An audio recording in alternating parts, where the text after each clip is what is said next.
Mapagpalang araw mga kaibigan. Ngayon nga po palang araw ako po ay nagluto ng isaw ng baboy. Ang gagawing luto ko nga po pala dyan ay yung adobong patuyo. Kung mahilig ka dito ay yung panoorin kung paano ko po ito niluto mga kaibigan. Ang unang step na ginawa ko po dyan ay pinalambot ko po muna. Sinamahan ko rin nga po pala yan ng taba. Yung taba po kasi ang magbibigay mantika dyan sa ating niluluto. Nung naiga na nga po, lumabas na po yung sarili niyang mantika mga kaibigan.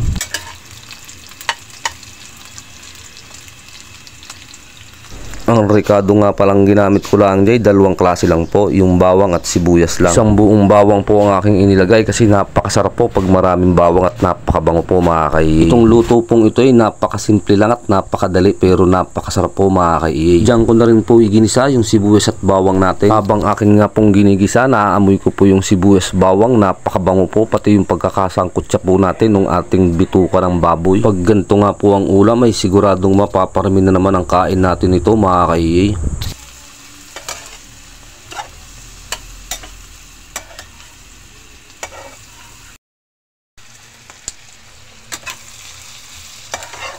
Habang pinapakapit ko pa po yung mga rekado at mga pampalasa natin sa ating niluluto, ako po muna ay gagawa ng ating sausawan. Ang gagawin po nating sausawan ay yung suka lang po at mayroong sibuyas at paminta mga kaibigan. Nilagyan ko rin po yan ng chili garlic oil para medyo po may kagat ng anghang mga kaibigan. Sa patuloy pong sumusuporta sa aking mga vlog, ako po sa inyo ay nagpapasalamat mga kaibigan. Sa aking mga silent viewers ay talagang maraming salamat din po. Yan po, luto na po yan, igang-iga na po, tuyong-tuyo na po ang ating pagkakaluto mga kaibigan. Yan po yung mga lutong napakasarap ilamas sa kanin mga kaibigan. Yan na nga po, okay na po yan, goods na po yan. Kaya't sumandok na po ako ng kanin. Sumandok na rin po ako ng ating ulam. Nilagay po natin sa ibabaw ng kanin. Napakasarap po yan mga kaibigan. Ako po'y kakain na. Kung mapapadaan ka dito sa amin, ako po'y inyong saluhan. Tara, kain po tayo mga kaibigan. Siyempre, bago po ang lahat, tayo po muna'y magpapasalamat sa ating Panginoon. Maraming salamat po Panginoon sa bagong biyayang pinagkaloob mo sa amin sa araw na to.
Hanggang dito na lang po ang aking video. Muli ako po'y nagpapasalamat sa inyo mga kaibigan sa inyong panonood.